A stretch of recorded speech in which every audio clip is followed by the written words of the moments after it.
अरुणाचल प्रदेश के एक कस्बे में रहती थी जो चाइना बॉर्डर के काफी पास था। ओंकिला के खानदान में उसकी बूढ़ी माँ और उसके 3 बच्चे रहते थे। ओंकिला के खानदान का खर्चा खेती और किसानी से चलता था। क्योंकि ओंकिला का गांव चाइना के पास था, इसीलिए ओंकिला को momos, chow mein, veg hakka noodles, manchow soup जैसे चाइनीज व्यंजन बेहद अच्छी तरह बनाने आते थे। ओंकिला की माँ खेत में काम करती और ओंकिला घर में रहकर ही खाना बनाया करती। क्या हुआ माँ, आज आने में इतना वक्त कैसे लग गया? बहुत सारे गांव वालों के साथ हमारा खेत भी मिलिट्री के पास जा रहा है। अगर ऐसा हो गया तो हमारी तो रोजी रोटी छिन जाएगी। लेकिन हमारी जमीन गई तो हमें तो मुआवजा भी मिलेगा ना। कोई चीज अपने पास हो तो उसकी बात ही कुछ और होती है। पैसा तो हाथ में आते ही खर्च होने लगता है। तुम चिंता मत करो माँ, इनकम का कोई दूसरा इंतजाम जरूर हो जाएगा। आज मैंने मोमोज बनाए हैं, अब खा लो। दीदी, आप मोमोज बहुत अच्छी बनाती है, खाकर मजा आ जाता है। छुटुआ, मोमोज तो खूब खा रहा है। जरा ये तो बता, गणित में कितने नंबर आए हैं? 10 में से 0 अंडा। ओंकिला, तू इसे तालीम नहीं देती है क्या? अगर यही हाल रहा तो ये पास ही नहीं हो पाएगा। माँ, इसे किसी अच्छे ट्यूशन की जरूरत है, ये मेरे तालीम देने से नहीं लेता। अगले दिन शाम को घर आकर माँ ने कहा, ओंकिला, हमारी जमीन चली गई। 2 लाख रुपए मिले हैं। क्या हम इन रुपयों से गांव में कोई काम शुरू कर दें? माँ, गांव में तो कोई काम धंधा नहीं है, मैं शहर चली जाती हूँ। कोई काम धंधा सेट हो जाएगा तो मैं आपको पैसे भेजती रहूंगी। लेकिन तू कौन से शहर जाएगी? मैं दिल्ली चली जाती हूँ। तो विशाखापट्टनम चली जा, वहाँ हमारे गांव का नौरेन काम करता है। परदेश में किसी जान पहचान के व्यक्ति से बेहद सहायता मिल जाती है। ओंकिला आंध्र प्रदेश में समुद्र के किनारे बसे शहर विशाखापट्टनम पहुँची और अपने गांव के लड़के नौरेन से मिली। मैं यहाँ काम की तलाश में आई हूँ, तुम मुझे यहाँ पर काम दिलवा दो। तुम्हें क्या आता है? मैं सारे चाइनीज फूड बना लेती हूँ। मैं जिस रेस्टोरेंट में काम करता हूँ वहाँ एक मोमोज बनाने वाली की जरूरत है, मैं उनसे बात करता हूँ। नौरेन ने रेस्टोरेंट के मालिक विष्णु से बात की और ओंकिला को मोमोज बनाने का काम मिल गया। रेस्टोरेंट समुद्र के किनारे पर ही था। लोग बीच पर घूमने आते और दावत का लुत्फ उठाते। ओंकिला के हाथ के लजीज मोमोज लोगों को बेहद पसंद आ रहे थे। रेस्टोरेंट के मालिक विष्णु की कमाई दिन दोगुनी रात चौगुनी बढ़ रही थी। लेकिन कमाई बढ़ने के साथ विष्णु अपने बावर्चियों की तनख्वाह नहीं बढ़ा रहा था। वो ओंकिला को केवल 10,000 देता था। ओंकिला के लिए बचत करना और अपने घर पैसे भेजना बेहद मुश्किल हो रहा था। मुझे यहाँ आए हुए 6 महीने हो गए।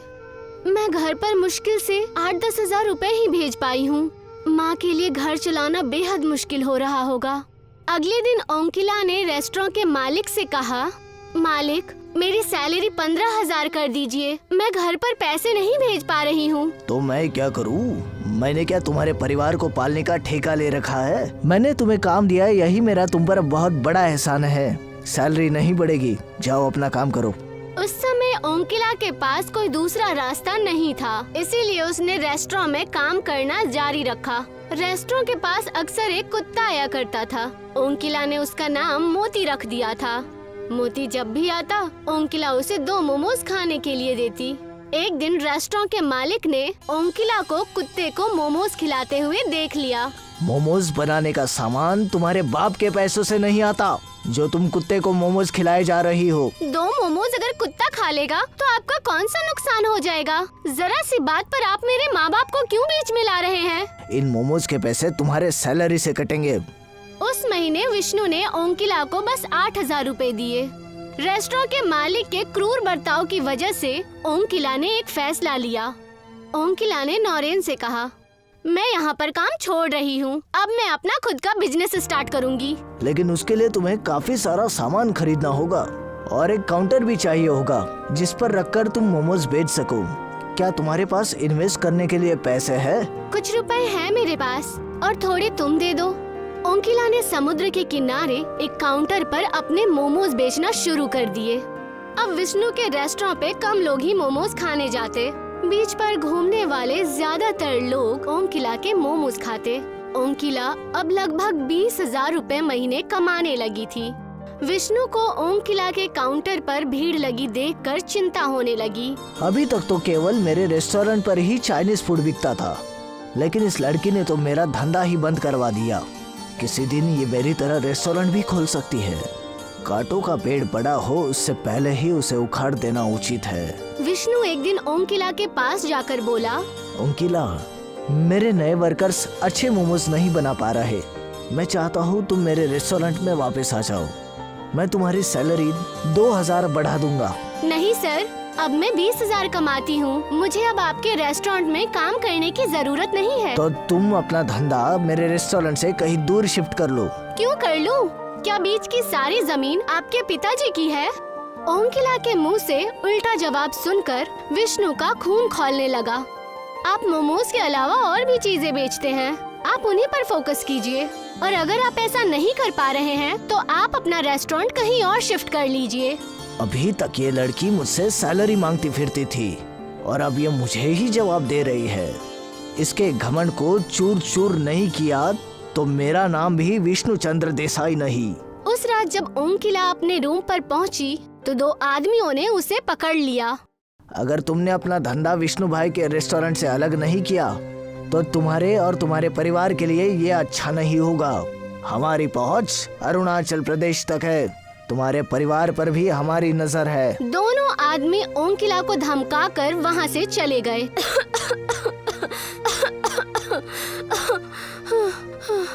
ओम किला को बेहद देर बाद सांस आई। उसने अपनी माँ को फोन लगाकर सारा मसला कह सुनाया। तू डरना मत बेटी, यहाँ कोई हमारा कुछ नहीं बिगाड़ सकता। तू अपना धंधा जारी रख। तू इसी समय पुलिस के पास जा। ओम किला ने पुलिस के पास जाकर शिकायत की। पुलिस विष्णु के पास पहुँची। विष्णु भाई, आप यहाँ के इज्जतदार इंसान हैं। क्या आप किसी की जान लेकर हत्यारा बनना चाहते हैं? नहीं नहीं इंस्पेक्टर साहब, किसी की जान लेने का मेरा कोई इरादा नहीं है। मैं तो सिर्फ उस लड़की को डराना चाहता था। इस तरह डराने धमकाने वाले काम मत कीजिए, वरना आपके लिए मुश्किल खड़ी हो जाएगी। उस लड़की को अपना बिजनेस करने दीजिए। पुलिस के वहाँ से जाने के बाद विष्णु सोचने लगा, बल से काम नहीं चलेगा, मैं फंस जाऊंगा। दिमाग से काम लेना होगा। कुछ दिनों बाद ओम किला के पास एक लड़की आई। हेलो मैम, मैं हिंदुस्तान पे कंपनी की तरफ से आई हूँ। प्लीज आप हमारा कोड स्कैनर लगवा लीजिए। इसके तो पैसे जाएंगे, ये फ्री है। आप मुझे अपना मोबाइल दीजिए, मैं आपका अकाउंट इससे लिंक कर देती हूँ। बहुत सारे कस्टमर ऑनलाइन पेमेंट की मांग किया करते थे, इसीलिए ओम किला ने सोचा कि उसे स्कैनर लगवा ही लेना चाहिए। ओम किला ने अपना मोबाइल उस लड़की को दे दिया। वो लड़की एक हैकर थी जिसे विष्णु ने भेजा था। लड़की ने ओम किला के बैंक अकाउंट से सारे पैसे निकाल लिए। ये लीजिए, हो गया। अगले दिन ओम किला जब अपने एटीएम से पैसे निकालने पहुंची तो उसे पता चला कि उसके बैंक अकाउंट में एक भी पैसा नहीं है। ओम किला तुरंत बैंक गई और उसने अपने अकाउंट के बारे में पूछताछ की। बैंक में उसे बताया गया कि वो ऑनलाइन धोखाधड़ी की शिकार हो गई है। ओम किला समझ गई कि हिंदुस्तान पे वाली लड़की ने उसे धोखा दिया। ओम किला ने पुलिस स्टेशन में उस लड़की की रिपोर्ट लिखाई, लेकिन उस लड़की का कहीं भी पता नहीं चला। उधर विष्णु ने ओम किला का काउंटर भी चोरी करवा दिया, जिसमें ओम किला अपना सारा सामान रखा करती थी। ओम किला के पास अब ना तो इन्वेस्टमेंट के लिए पैसे थे और ना ही खाना बनाने का सामान। वो रोती हुई नौरेन के पास पहुंची। मैं लुट गई नौरेन। क्या हुआ ओम किला, तुम रो क्यों रही हो? ओम किला ने नौरेन को सारा मसला कह सुनाया। क्या तुम मुझे 10,000 रुपए दे सकते हो? नौरेन 2 दिन पहले ही गांव से लौटा था। मुझे माफ कर देना ओम किला, मैं परसों ही अपने बहन की शादी करके लौटा हूँ। मेरे सारे पैसे उसमें ही खर्च हो गए। ओम किला बीच पर बैठकर रोने लगी। तभी वहाँ वही कुत्ता मोती आया, जिसे वो मोमोज खिलाया करती थी। आज मेरे पास तुम्हें खिलाने के लिए कुछ भी नहीं है, पूरी तरह से बर्बाद हो चुकी हूँ। मोती अचानक एक देवता में बदल गया। मैं समुद्र का देवता वरुण हूँ और कुत्ते के रूप में बीच पर टहलकर लोगों की परीक्षा लेता हूँ। आपने मुझे दर्शन क्यों दिए? मैं तो कभी पूजा पाठ भी नहीं करती। भगवान हमेशा किसी जीवित प्राणी के रूप में ही परीक्षा लेने आते हैं। वरुण ने ओम किला को कुछ बीज दिए। इन बीजों को समुद्र के रेत पर फैला देना। इनसे जो पौधे निकलेंगे उन पर मोमोज आएंगे, जिन्हें सब बस तुम ही अलग कर पाओगी। इतना कहकर समुद्र देव वहाँ से गायब हो गए। ओंकिला ने बीजों को बीज पर डाला और अगले ही दिन उनमें से पौधे निकल आए जिन पे मोमोज के फल लगे हुए थे। ओंकिला ने मोमोज को तोड़कर एक टोकरी में रखा और मोमोज बेचने लगी। उन मोमोज में वही स्वाद था जो ओंकिला के हाथों से बने मोमोज में होता था। विष्णु को जब पता लगा कि ओंकिला ने बीज पर मोमोज के पौधे उगाए हैं, तो वो रात में मोमोज के पौधे तोड़ने पहुंच गया। विष्णु ने एड़ी चोटी का जोर लगाया, लेकिन ना एक भी मोमोज टूटा और ना ही एक भी पौधा जमीन से बाहर निकला। विष्णु बाजार जाकर जहरीले कीटों वाली दवाई ले आया जो फसल को नष्ट कर देते हैं। उसने मोमोज के पौधों पर कीड़ों को छिड़क दिया। अब आएगा मजा। लेकिन तभी एक तेज समुद्र की लहर आई और उसने सारे मोमोज के पौधों से कीड़ों को साफ कर दिया। विष्णु एक दरख्त के दुकान में जाकर ढेर सारा दरख्त उठा ले आया और उसने दरख्त को मोमोज के पौधों पर रख दिया और फिर उसने उन सारे दरख्तों पर पेट्रोल छिड़ककर आग लगा दी। विष्णु को लगा कि अब काम बन जाएगा, लेकिन तभी बीच पर जोरदार बारिश होने लगी और आग बुझ गई। बारिश को भी अभी आना था। तभी वहाँ पर नौरेन आ गया। ये सब आप क्या कर रहे हैं मालिक? ओंकिला ने मुझे बताया था कि ये मोमोज किसी देवता के वरदान है, कोई इनका कुछ नहीं बिगाड़ सकता। मैं नास्तिक हूँ, मुझ पर इन देवताओं और वरदानों की बातों का कुछ असर नहीं होगा। मैंने अपने जिंदगी में सब कुछ अपनी मेहनत से हासिल किया है और मैं तुम्हें ओंकिला की फ्री के मोमोज को तबाह करके दिखाऊंगा। तभी ओंकिला वहाँ आ गई। विष्णु सर, आप मेरे मोमोज के पौधों को कोई नुकसान मत पहुँचाइए, वरना मैं फिर से पुलिस के पास जाकर आपकी कंप्लेन कर दूंगी। अगर ये बार बार पुलिस के पास गई तो मेरी तो इमेज खराब हो जाएगी।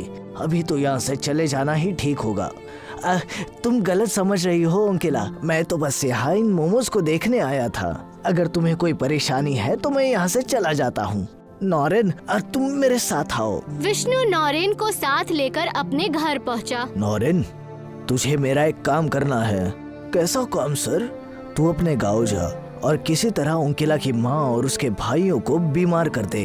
अगर वो बीमार पड़ गए तो ओंकिला को उनकी देखभाल के लिए घर वापस जाना पड़ेगा और इसी तरह ओंकिला रास्ते से हट जाएगी और तुझे मैं इस काम के 50,000 दूंगा और अगर तूने इनकार किया तो मैं तुझे नौकरी से निकाल दूंगा। नौरेन मुसीबत में पड़ गया। उस रात वो सो नहीं पाया। हे भगवान, मैं क्या करूं? मैं नौकरी नहीं छोड़ सकता, नहीं तो मेरे बच्चे भूखे मर जाएंगे। मेरे पास इस काम को पूरा करने के अलावा और कोई चारा नहीं है। आगे जो होगा देखा जाएगा। आखिर मैं ये पाप खुद से तो नहीं कर रहा, मैं तो बस मजबूरी में कर रहा हूँ। भगवान, मुझे माफ करना। नौरेन अपने गांव गया और ओंकिला के घर मिठाई का डब्बा लेकर पहुँच गया। ओंकिला की माँ नौरेन की मौसी लगती थी। मौसी, मैंने नई मोटरसाइकिल खरीदी है, इसकी मिठाई लेकर आया हूँ। ओंकिला की माँ नौरेन पर बेहद यकीन करती थी। बेहद खुशी की बात है बेटा। और सुनाओ, घर पर सब कुछ अच्छा तो है ना? और ओंकिला कैसी है? घर पर सब कुछ अच्छा है और ओंकिला की भी अच्छी कमाई हो रही है। आपकी बेटी बहुत मेहनती है, ऐसी बेटी किस्मत वालों को मिलती है। कुछ देर बातें करने के बाद नौरेन वहाँ से चला गया। ओंकिला की माँ और उसके भाइयों ने मिठाई खा ली। उन चारों को बुखार आ गया और वो चारों बुरी तरह बीमार पड़ गए। ओंकिला को अपने परिवार की देखभाल के लिए घर लौटना पड़ा। अब मुझे कोई डर नहीं। इन पौधों को उखाड़ नहीं सकते, लेकिन खत्म जरूर कर सकते हैं। विष्णु एक रोड रोलर ले आया और उसने रोलर को पौधों पर चढ़ा दिया, लेकिन उससे भी पौधों का कुछ नहीं बिगड़ा। रोलर ऊपर से गुजर जाने के बाद पौधे फिर से वैसे ही खड़े हो गए। विष्णु गुस्से से पागल हो गया। उसे सामने वही कुत्ता मोती दिखा। विष्णु ने अपना गुस्सा कुत्ते के ऊपर निकालना चाहा। आज मैं इस कुत्ते को जिंदा नहीं छोड़ूंगा। विष्णु कुत्ते पर रोड रोलर चढ़ाने ही वाला था कि तभी कुत्ता समुद्र देव में बदल गया और समुद्र देव ने विष्णु को रोलर सहित उठाकर समुद्र के बीचों बीच फेंक दिया। बचाओ, बचाओ, मुझे तैरना नहीं आता, कोई मुझे बचाओ। समुद्र देव उसके पास जाकर बोले, मैं तुम्हें बचा सकता हूँ, लेकिन पहले मुझे वचन दो कि ओंकिला के काम में कोई बाधा उत्पन्न नहीं करोगे। मैं वादा करता हूँ ओंकिला के व्यापार में किसी तरह की बाधा नहीं डालूंगा। उसके पैसे वापस कर दूंगा और उसका काउंटर भी। तब समुद्र देव ने विष्णु को उठाकर समुद्र के किनारे फेंक दिया और वो वहाँ से गायब हो गए। तभी वो ओंकिला के घर पहुँचे और उसके सारे परिवार को ठीक कर दिया। ओंकिला शहर वापस लौट आई और उसका काम पहले की तरह चलने लगा। रेखा अपनी बेटी सानवी के साथ एक छोटे से मकान में रहा करती थी। उसके शौहर का हाल ही में हादसा हो गया था, जिसकी वजह से उसका इंतकाल हो गया। रेखा का तन्हा सानवी को लेकर जिंदगी बसर करना बेहद मुश्किल हो रहा था। एक रोज रेखा बीमार हो गई तो उसकी बेटी सानवी ने बाहर जाकर काम करने का सोचा। मेरी अम्मी इतनी बीमार है और घर में खाने के लिए भी कुछ नहीं है, मैं ही काम की तलाश करती हूँ। सानवी काम की तलाश करते करते एक रेस्टोरेंट में काम करने लग जाती है, जहाँ पर उसे लोगों को खाना खिलाना होता है। एक रोज की बात है। ये खाना टेबल नंबर 21 पर पहुँचा के आ। ठीक है साहब, मैं अभी पहुँचा कर आती हूँ। सानवी जैसे ही खाने की प्लेट उठाकर 21 नंबर पर पहुँचती है तो वो किसी चीज से टकराकर गिर जाती है और उसके हाथ से प्लेट गिर जाती है, जिससे रघु को बेहद गुस्सा आता है। देख कर नहीं चलती, खाने की एक पूरी प्लेट खराब करके रखती। काम धाम तो तुझसे होता नहीं और काम बिगाड़ती है। इस तरह से तो काम नहीं चलेगा। एक काम कर, तू अब तक के सारे पैसे ले और अपना काम कहीं और देख ले। मैं तुझे काम पर नहीं रख सकता, रोज रोज प्लेट गिरा देती है। नहीं नहीं साहब, मुझे मत निकालिए। मेरी अम्मी की तबीयत ठीक नहीं है, मुझे उनके लिए खाना लेकर जाना है। मैं आगे से ख्याल रखूंगी। नहीं नहीं, तुम ये पैसे लो और चलती बनो यहाँ से। मुझे अपना धंधा और चौपट नहीं करवाना। रघु कुछ पैसे देता है और धक्के मारकर उसे निकाल देता है। सानवी रोती हुई वहाँ से निकल जाती है। इतनी मुश्किल से तो अम्मी की दवाई के लिए काम मिला था, अब वो भी हाथ से निकल गया।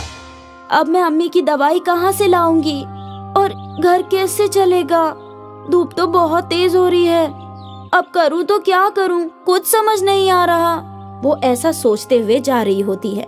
रास्ते में उसे एक भिखारी मिलता है जिसके पैर में चोट लगी होती है। वो लंगड़ा कर चल रहा होता है और सानवी को देखकर उसे रोकता है। बेटा रुको। बोलिए बाबा, मैं भला आपकी क्या मदद कर सकती हूँ? मैं तो खुद ही परेशान हूँ। बेटा मुझे कुछ नहीं चाहिए, बस मेरे पैर में चोट लग गई है, जिसकी वजह से इलाज के लिए भटक रहा हूँ। मेरे पास पैसे नहीं हैं। अगर कुछ पैसे हैं तो वो मुझे लाकर दे दो। मेरे पास कुछ और तो है नहीं बाबा, ये कुछ पैसे मिले हैं। घर के खाने के लिए कुछ ले जा रही थी, लेकिन कोई बात नहीं, आपको इसकी ज्यादा जरूरत है। देखो ना कितना खून बह रहा है। ये लो पैसे और अपने पैर के जख्म पर मलहम लगा लीजिए। सानवी रघु से मिले सारे पैसे भिखारी को दे देती है, जिससे वो भिखारी बेहद खुश होता है और उसे बहुत दुआएं देता है। बेटा तुमने अपने सारे पैसे मुझे दे दिए जो तुम खाने के लिए ले जाने वाली थी। बहुत नेक लड़की हो। मेरे पास तुम्हें देने के लिए कुछ भी नहीं है, लेकिन मेरे पास एक टिफिन है जो मैं तुम्हें देना चाहता हूँ। बाबा, मैं इस टिफिन का क्या करूँगी भला? अगर खाने के लिए ही नहीं है तो मैं इसमें रखूंगी क्या? बेटा ये तो तुम्हें घर जाकर ही इल्म होगा। तुम मेरे कहने से ये टिफिन रख लो और घर जाकर उसे खोलना। सानवी उस भिखारी से टिफिन ले लेती है और अपने घर की जानिब चल पड़ती है। घर जाकर टिफिन खोलकर देखती है तो उसमें एक वड़ा पाव रखा होता है। वो उसे देखकर बहुत खुश होती है कि चलो कुछ तो खाने को मिला। अरे ये तो बड़ी अच्छी बात है, इस टिफिन में मुझे एक वड़ा पाव मिला। मेरे खाने की परेशानी दूर हो गई। एक वड़ा पाव मिला है, चलो इसमें आधा मैं अम्मी के लिए रख देती हूँ और आधा मैं खुद खा लेती हूँ। सानवी जैसे ही उस टिफिन को दोबारा खोलती है, उसमें एक और वड़ा पाव दिखता है। अरे ये क्या? इसमें से तो अभी मैंने वड़ा पाव निकाला था, फिर इसमें दोबारा कहाँ से आ गया? शायद टिफिन में 2 वड़ा पाव होंगे जो मैंने देखा ही नहीं। सानवी दोबारा से उस टिफिन को खोलकर देखती है। उस टिफिन में फिर वड़ा पाव होता है। सानवी वड़ा पाव देखकर हैरत में पड़ जाती है और अपनी अम्मी को सारी हकीकत बताती है। अम्मी देखो, मैं जितनी बार इस टिफिन को खोल रही हूँ मुझे इसके अंदर से एक वड़ा पाव मिल रहा है। ये कैसे हो रहा है? अरे वाकई सानवी, ये वड़ा पाव तो जादू ही लगता है। जिसको जितना खर्च करो ये उतना और बढ़ जाता है। सानवी और रेखा बेहद खुश होते हैं और जी भर के वड़ा पाव खाते हैं। सानवी, हमें बहुत अच्छी चीज मिली है। ये वड़ा पाव कभी खत्म नहीं होने वाला। क्यों ना हम ये वड़ा पाव फरोख्त करना शुरू कर दें, जिससे हमारे बाकी के जरूरियात भी पूरे हो जाएंगे। हाँ अम्मी, आप सही फरमा रही हैं। इतने सारे वड़ा पाव का हम क्या करेंगे? क्यों ना हम उन्हें बाकी लोगों को बांटना शुरू कर दें। अब रेखा और शानवी वो जादुई वड़ा पाव से गरीब लोगों की मदद करते हैं और उन्होंने उस वड़ा पाव की दुकान भी लगाना शुरू कर दिया है। वो उससे आने वाले पैसों से अपने घर की जरूरियात भी पूरी करते हैं और दूसरों की मदद भी किया करते हैं। देखो ना शानवी, हमारे दिन फिर बदल गए। इन वड़ा पाव से तो हमें बरकत ही बरकत हो रही है। आज हमारे पास बड़ा घर है, गाड़ी है, हम आलीशान घर में रहते हैं। अब हमें कोई तकलीफ नहीं है। तभी एक शख्स वहाँ भागा भागा आता है और शानवी उससे पूछती है, इतनी तेज क्यों भाग रहे हो? क्या हुआ? अरे कस्बे के पास जो बांध है वो टूटने वाला है। पूरा कस्बा खाली करने का हुक्म आया है। अगर वो बांध टूट गया तो पूरा कस्बा का कस्बा उस बांध के पानी में बह जाएगा। भागो भागो शानवी, तुम भी अपनी जान बचाकर भागो। अरे ये तो बड़ी मुसीबत वाली बात हो गई। कस्बा खतरे में है। चलो शानवी, हम भी पास के कस्बे में चलते हैं। नहीं अम्मी, आप रुको। उस बांध को ये वड़ा पाव ठीक कर सकता है। मुझे इस पर पूरा यकीन है। इसने हमारे सारे मुसीबत ठीक कर दिए, तो अब ये मुसीबत भी जरूर ठीक कर देगा। शानवी उस जादुई वड़ा पाव को बांध के पास ले जाती है और उससे कहती है, जादुई वड़ा पाव, तुमने हमेशा हमारी मदद की है। अब इस कस्बे को तुम्हारी मदद की जरूरत है। तुम इस बांध को टूटने मत देना। कुछ भी करो, इस पानी का रुख इस कस्बे की तरफ ना हो पाए। जाओ वड़ा पाव। वड़ा पाव उड़ता हुआ उस बांध की जानिब जाता है और अपना साइज बढ़ा लेता है, जिसकी वजह से बांध टूटने से बच जाता है और पानी का बहाव कस्बे की तरफ न आकर वहीं के वहीं रुक जाता है। ये सब कस्बे वाले देखते हैं तो सब शानवी का बहुत बहुत शुक्रिया अदा करते हैं, उसे मुबारकबाद देते हैं। शानवी, तुमने वाकई कमाल का काम किया है। तुमने कस्बे को बहने से बचा लिया। हम सबको तुम पर फक्र है। सभी कस्बे वाले शानवी के लिए खुशी से तालियां बजाते हैं। अब शानवी और रेखा उस जादुई वड़ा पाव के जरिए सबकी मदद करते हुए अपनी जिंदगी बसर करते हैं। रेखा अपनी बेटी शानवी के साथ एक छोटे से मकान में रहा करती थी। उसके शौहर का हाल ही में हादसा हो गया था, जिसकी वजह से उसका इंतकाल हो गया। रेखा का तन्हा शानवी को लेकर जिंदगी बसर करना बेहद मुश्किल हो रहा था। एक रोज रेखा बीमार हो गई तो उसकी बेटी शानवी ने बाहर जाकर काम करने का सोचा। मेरी अम्मी इतनी बीमार है और घर में खाने के लिए भी कुछ नहीं है। मैं ही काम की तलाश करती हूँ। शानवी काम की तलाश करते करते एक रेस्टोरेंट में काम करने लग जाती है, जहाँ पर उसे लोगों को खाना खिलाना होता है। एक रोज की बात है। ये खाना टेबल नंबर 21 पर पहुँचा क्या? ठीक है साहब, मैं अभी पहुँचा कर आती हूँ। शानवी जैसे ही खाने की प्लेट उठाकर 21 नंबर पर पहुंचती है तो वो किसी चीज से टकराकर गिर जाती है और उसके हाथ से प्लेट गिर जाती है, जिससे रघु को बेहद गुस्सा आता है। देखकर नहीं चलती, खाने की एक पूरी प्लेट खराब करके रखती। काम धाम तो तुझसे होता नहीं और काम बिगाड़ती है। इस तरह से तो काम नहीं चलेगा। एक काम कर, तू अब तक के सारे पैसे ले और अपना काम कहीं और देख ले। मैं तुझे काम पर नहीं रख सकता। रोज रोज प्लेट गिरा देती है। नहीं नहीं साहब, मुझे मत निकालिए। मेरी अम्मी की तबीयत ठीक नहीं है। मुझे उनके लिए खाना लेकर जाना है। मैं आगे से ख्याल रखूंगी। नहीं नहीं, तुम ये पैसे लो और चलती बनो यहाँ से। मुझे अपना धंधा और चौपट नहीं करवाना। रघु कुछ पैसे देता है और धक्के मारकर उसे निकाल देता है। शानवी रोती हुई वहाँ से निकल जाती है। इतनी मुश्किल से तो अम्मी की दवाई के लिए काम मिला था, अब वो भी हाथ से निकल गया। अब मैं अम्मी की दवाई कहाँ से लाऊंगी और घर कैसे चलेगा? धूप तो बहुत तेज हो रही है। अब करूँ तो क्या करूँ, कुछ समझ नहीं आ रहा। वो ऐसा सोचते हुए जा रही होती है। रास्ते में उसे एक भिखारी मिलता है, जिसके पैर में चोट लगी होती है। वो लंगड़ा कर चल रहा होता है और शानवी को देखकर उसे रोकता है। बेटा रुको। बोलिए बाबा, मैं भला आपकी क्या मदद कर सकती हूँ? मैं तो खुद ही परेशान हूँ। बेटा मुझे कुछ नहीं चाहिए, बस मेरे पैर में चोट लग गई है, जिसकी वजह से इलाज के लिए भटक रहा हूँ। मेरे पास पैसे नहीं हैं। अगर कुछ पैसे हैं तो वो मुझे लाकर दे दो।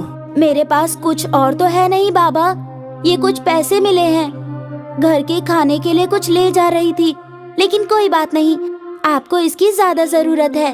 देखो ना कितना खून बह रहा है। ये लो पैसे और अपने पैर के जख्म पर मलहम लगा लीजिए।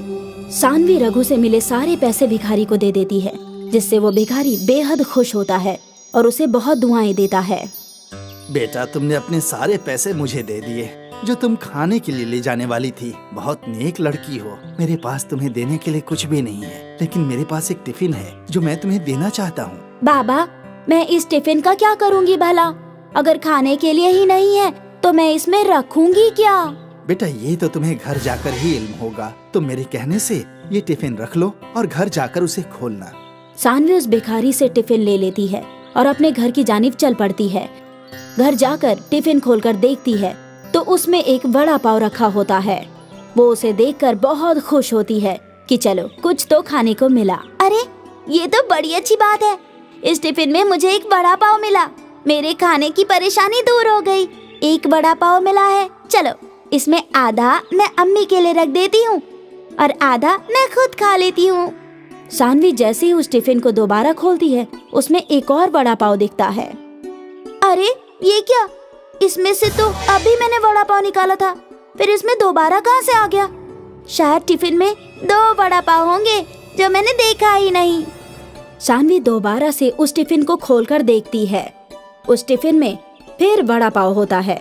सानवी वड़ा पाव देखकर हैरत में पड़ जाती है और अपनी अम्मी को सारी हकीकत बताती है। अम्मी देखो, मैं जितनी बार इस टिफिन को खोल रही हूँ मुझे इसके अंदर से एक वड़ा पाव मिल रहा है। ये कैसे हो रहा है? अरे वाकई सानवी, ये वड़ा पाव तो जादुई लगता है। जिसको जितना खर्च करो ये उतना और बढ़ जाता है। सानवी और रेखा बेहद खुश होते हैं और जी भर के वड़ा पाव खाते हैं। सानवी, हमें बहुत अच्छी चीज मिली है। ये वड़ा पाव कभी खत्म नहीं होने वाला। क्यों ना हम ये वड़ा पाव फरोख्त करना शुरू कर दें, जिससे हमारे बाकी के जरूरियात भी पूरे हो जाएंगे। हाँ अम्मी, आप सही फरमा रही हैं। इतने सारे वड़ा पाव का हम क्या करेंगे? क्यों ना हम उन्हें बाकी लोगों को बांटना शुरू कर दें। अब रेखा और सानवी वो जादुई वड़ा पाव से गरीब लोगों की मदद करते हैं और उन्होंने उस वड़ा पाव की दुकान भी लगाना शुरू कर दिया है। वो उससे आने वाले पैसों से अपने घर की जरूरियात भी पूरी करते हैं और दूसरों की मदद भी किया करते हैं। देखो ना सानवी, हमारे दिन फिर बदल गए। इन वड़ा पाव से तो हमें बरकत ही बरकत हो रही है। आज हमारे पास बड़ा घर है, गाड़ी है, हम आलीशान घर में रहते हैं। अब हमें कोई तकलीफ नहीं है। तभी एक शख्स वहाँ भागा भागा आता है और सानवी उससे पूछती है, इतनी तेज क्यों भाग रहे हो? क्या हुआ? अरे, कस्बे के पास जो बांध है वो टूटने वाला है। पूरा कस्बा खाली करने का हुक्म आया है। अगर वो बांध टूट गया तो पूरा कस्बा का कस्बा उस बांध के पानी में बह जाएगा। भागो भागो सानवी, तुम भी अपनी जान बचाकर भागो। अरे ये तो बड़ी मुसीबत वाली बात हो गई। कस्बा खतरे में है। चलो सानवी, हम भी पास के कस्बे में चलते हैं। नहीं अम्मी, आप रुको। उस बांध को ये वड़ा पाव ठीक कर सकता है। मुझे इस पर पूरा यकीन है। इसने हमारे सारे मुसीबत ठीक कर दिए, तो अब ये मुसीबत भी जरूर ठीक कर देगा। सानवी उस जादुई वड़ा पाव को बांध के पास ले जाती है और उससे कहती है, जादुई वड़ा पाव, तुमने हमेशा हमारी मदद की है। अब इस कस्बे को तुम्हारी मदद की जरूरत है। तुम इस बांध को टूटने मत देना। कुछ भी करो, इस पानी का रुख इस कस्बे की तरफ ना हो पाए। जाओ वड़ा पाव।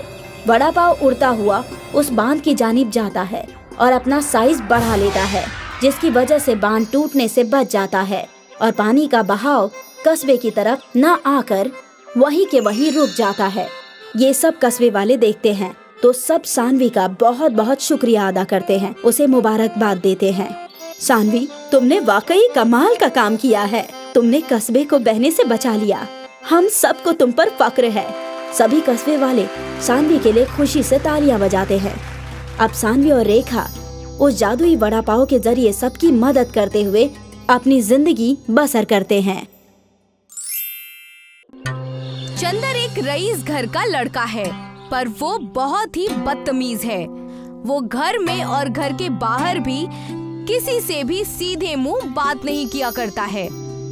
उसकी इस आदत से उसके घर के सभी लोग बेहद परेशान हैं। सभी ने उसको बहुत समझाने की कोशिश की, पर चंदर किसी की भी बात नहीं सुनता है। बेटा, अपनी जबान पर कंट्रोल रखा करो। तुम किसी से भी बात करते हो तो कम से कम उसकी उम्र का तो लिहाज किया करो। आप मुझे मत बताइए कि मुझे क्या करना है और क्या नहीं। जाकर अपनी बेटी को समझाइए। कल को वो अपने ससुराल जाएगी, उसे ज्यादा तमीज सिखाने की जरूरत है, ना कि मुझे। ये तुम कैसी बातें कर रहे हो बेटा? वो तुम्हारी बहन है। क्या मैंने और तुम्हारे पापा ने तुम्हें यही मैनर्स सिखाए हैं जो तुम हमारे साथ ही इस तरह की बातें करते हो? मैं किसी दूसरे से नहीं सीखता। मुझे जो सीखना होता है मैं खुद से ही सीख लेता हूँ। मुझे किसी की जरूरत नहीं है। चंदर की बातों से और उसके बर्ताव से सभी घर वाले इतने चिढ़ जाते हैं कि सभी लोग चंदर की शिकायत लेकर उसके पापा के पास जाते हैं, क्योंकि चंदर सिर्फ अपने पापा से ही डरता है। देखिए ना जी, ये चंदर तो सुधरने का नाम ही नहीं ले रहा है। हर रोज ये बिगड़ता ही जा रहा है। इसका कुछ कीजिए ना, नहीं तो ये पूरे गांव में हमारी नाक कटवा देगा। हाँ, मैंने भी उसके बारे में कुछ लोगों से सुना है कि ये आजकल बहुत मुंहफट हो गया है, पर मैंने सोचा कि बाहर के लोग हैं, इसीलिए मेरे बेटे को बदनाम करने के लिए कह रहे होंगे। लेकिन मेरे ही घर के लोग ऐसे बात कर रहे हैं तो मुझे कुछ करना ही होगा। अगर आपको मेरी बात पर यकीन नहीं आ रहा है तो आप खुद ही देख लीजिए। मैं उसको आपके सामने लेकर आती हूँ। क्या हुआ? क्यों बुलाया मुझे यहाँ पे बेमतलब? तुमसे कुछ बात करनी है। मेरे पास तुम्हारी बहुत शिकायतें आ रही है आजकल। जो शिकायत कर रहे हैं उन्हें जाकर पूछिए ना, मेरा क्यों टाइम वेस्ट कर रहे हैं। बहुत बदतमीज हो गए हो तुम। पर गलती मेरी ही है कि मेरा बेटा इतना मुंहफट हो गया और मुझे इस बात की जरा भी खबर नहीं है। मैं जा रहा हूँ और अब मुझे डिस्टर्ब मत कीजिए। मैंने तुम्हें कुछ ज़्यादा ही छूट दे रखी है। आज के बाद तुम्हारी पॉकेट मनी बंद, और हाँ, अब से तुम घर में ही रहोगे। बाहर जाकर तुम बहुत बिगड़ गए हो। चंदर अपने पापा की बात नहीं सुनता है और घर से जाने लगता है। अगर तुम घर से गए तो वापस मत आना। तुम्हारे लिए फिर इस घर में कोई जगह नहीं है। मैं अपनी जिंदगी अपने हिसाब से जी लूंगा। चंदर गुस्से में घर से तो निकल जाता है, पर अब उसे कुछ भी समझ नहीं आ रहा था कि वो कहाँ जाए। इसलिए वो एक मोमोज वाले के पास जाता है, जिससे अक्सर वो मोमोज खाया करता था। एक प्लेट मोमोज बना दे, भूख लगी है मुझे।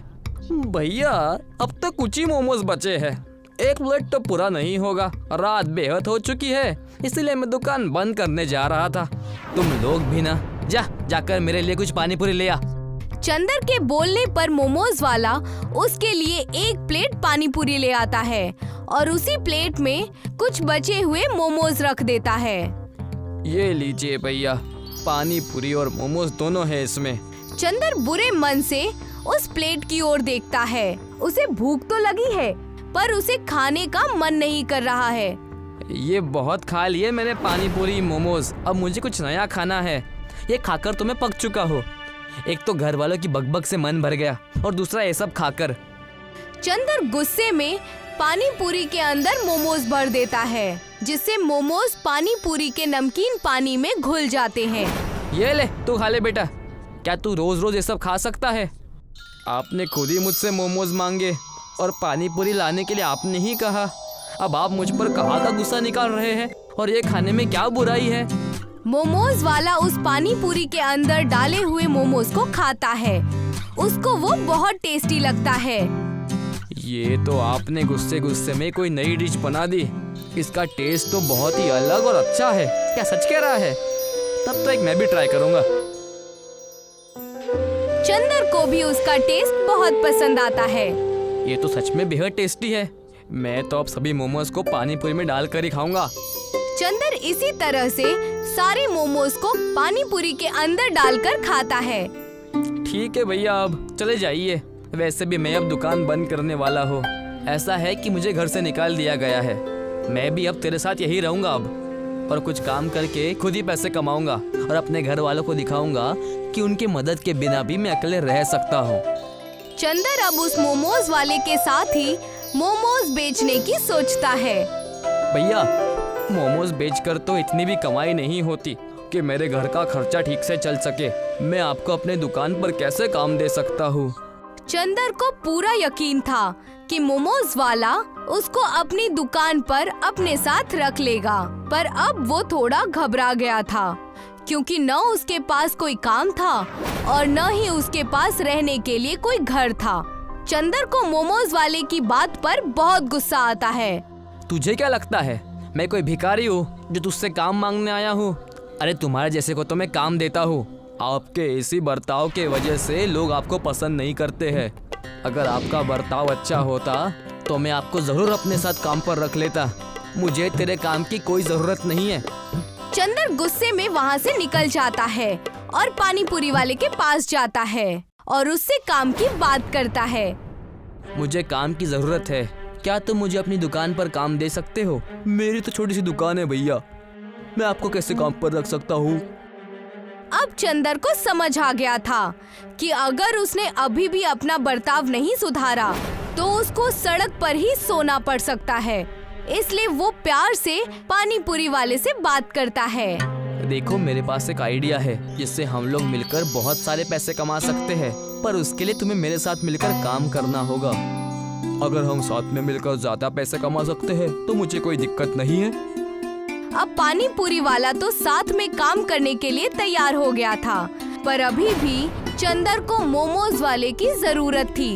इसलिए वो अपना गुस्सा शांत करके मोमोज वाले के पास जाता है और उसे सॉरी कहता है। मुझे माफ कर दे भाई, मैंने तुम्हारे साथ गलत तरीके से और गुस्से में बात की, पर आज से मैं ऐसा कभी नहीं करूँगा। और अगर तुम चाहते हो तो हम मिलकर साथ में काम करके ज़्यादा पैसे कमा सकते हैं। कोई बात नहीं भैया, लेकिन जिस काम की आप बात कर रहे हैं वो काम है क्या? मैं सोच रहा हूँ कि हम मोमोज को पानी पूरी में डालकर बेचेंगे। उसका टेस्ट लोगों को बेहद पसंद आएगा और हम तीनों लोग मिलकर अच्छे पैसे कमा सकते हैं। हाँ, ये बेहद अच्छा आइडिया है, पर पहले हमें बहुत सारी पानी पूरी खरीदनी होंगी। नहीं, इसकी कोई ज़रूरत नहीं है। मैंने पानी पूरी वाले से इसके बारे में बात कर ली है और वो भी इसके लिए तैयार है। तब तो शुभ काम में देरी कैसी, हम तीनों लोग कल सुबह से ही ये काम शुरू कर देंगे। चंदर आज मोमोज वाले के साथ उसकी दुकान पर ही सो जाता है और सुबह उठकर दोनों लोग मिलकर मोमोज बनाते हैं। साथ ही पानी पूरी वाला भी पानी पूरी बनाकर तैयार रखता है। अब ये तीनों दुकान के बाहर एक बोर्ड लगाते हैं, मोमोज पानी पूरी वाले। अरे भैया, आपकी दुकान में मोमोज मिलता है या पानी पूरी? हम लोगों ने एक नई डिश बनाई है, मोमोज पानी पूरी। इसका स्वाद लाजवाब है। तो मैं एक बार जरूर ट्राई करूंगी। आप एक प्लेट मोमोज पानी पूरी दे दीजिए। चंदर और उसके दोस्त मिलकर अच्छे से एक प्लेट मोमोज पानी पूरी तैयार करते हैं। ये लीजिए आपकी मोमोज पानी पूरी। वो लड़की मोमोज पानी पूरी खाती है। ये तो आपने मुझे कुछ अलग ही डिश खिला दी। मेरी मम्मी को भी ये बेहद पसंद आएगा। आप एक प्लेट मेरे घर के लिए पैक कर दीजिए।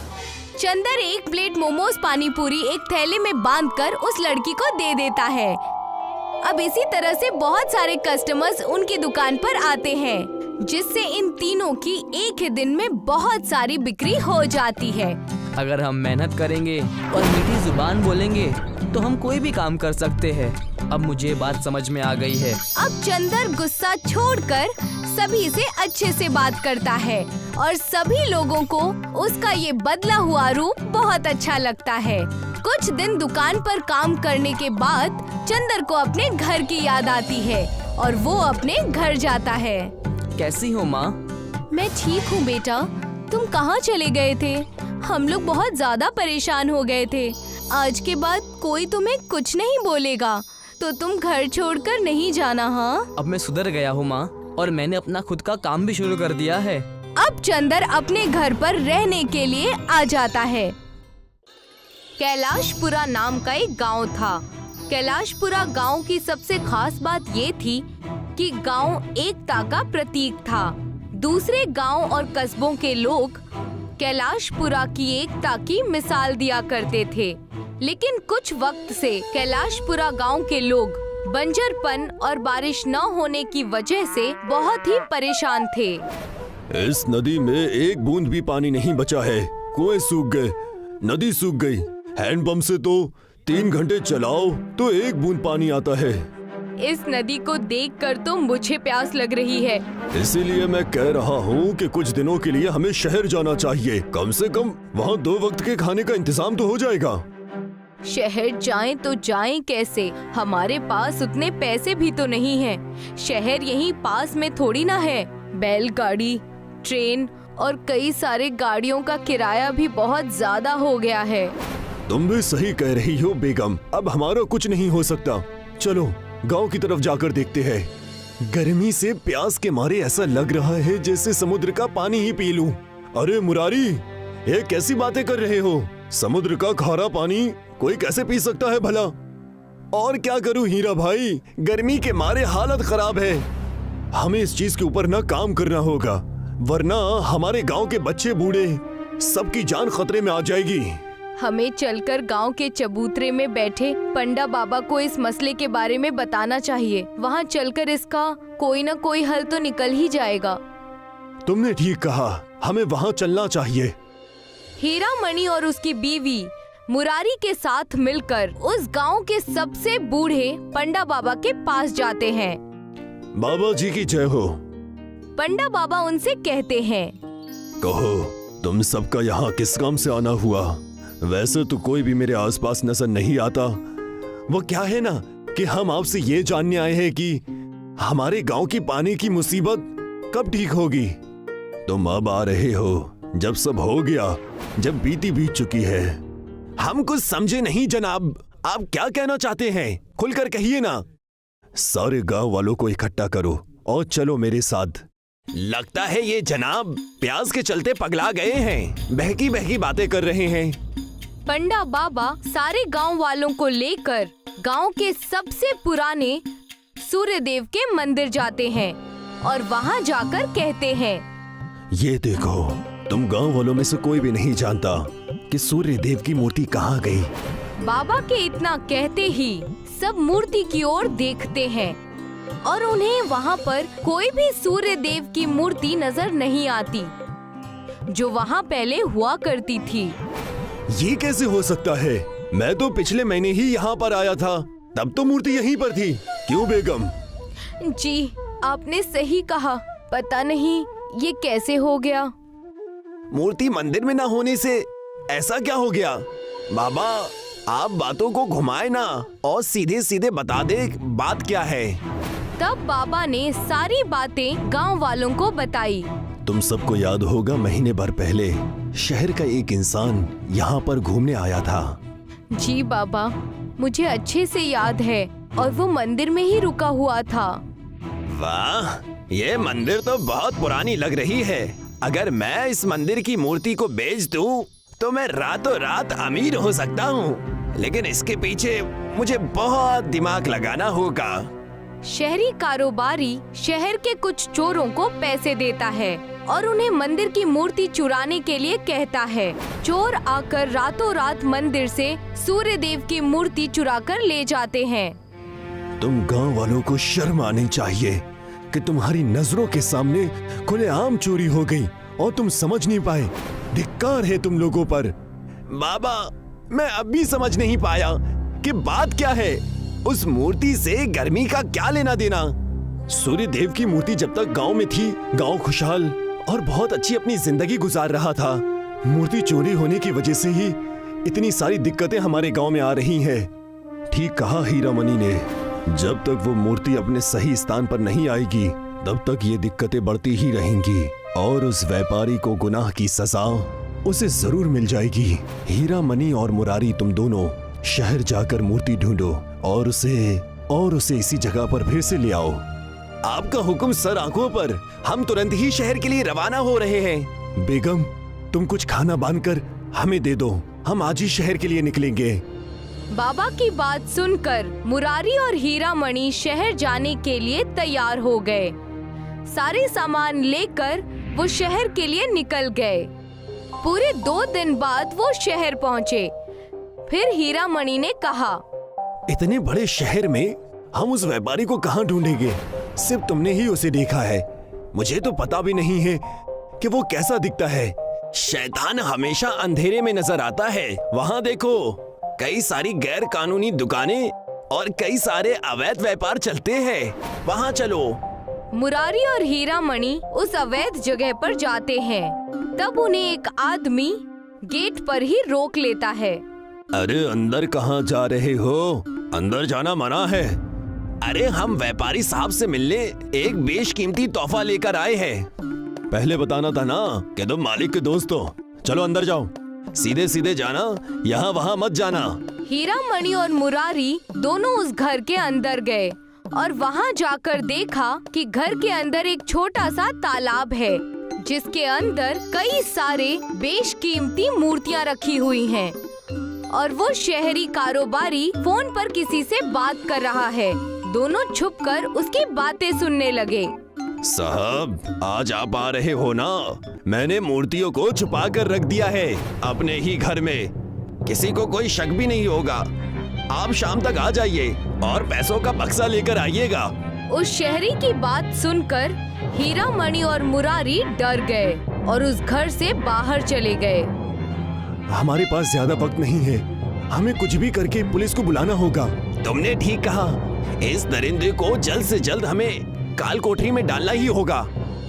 हीरा मणि और मुरारी दोनों ने तुरंत ही पुलिस को बुलाया और उन्हें सारी बातें बता दी। पुलिस वाले ने उस शहरी कारोबारी को गिरफ्तार कर लिया। मुझे छोड़ दो, मैंने कोई गलती नहीं की है, मुझे जाने दो। तुम दोनों ने मिलकर अच्छा काम किया है। अपनी मूर्ति लेकर चले जाओ। रही बात इसकी, तो हम इसको सही जगह पर पहुंचा देंगे। हीरा मणि और मुरारी दोनों सूर्य देव की मूर्ति लेकर वहां से अपने गांव आ जाते हैं।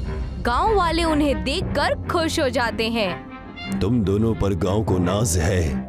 जल्दी से इस मूर्ति को उसकी जगह पर रख दीजिए। गांव वालों ने मिलकर सूर्य देव की मूर्ति को स्थापित किया।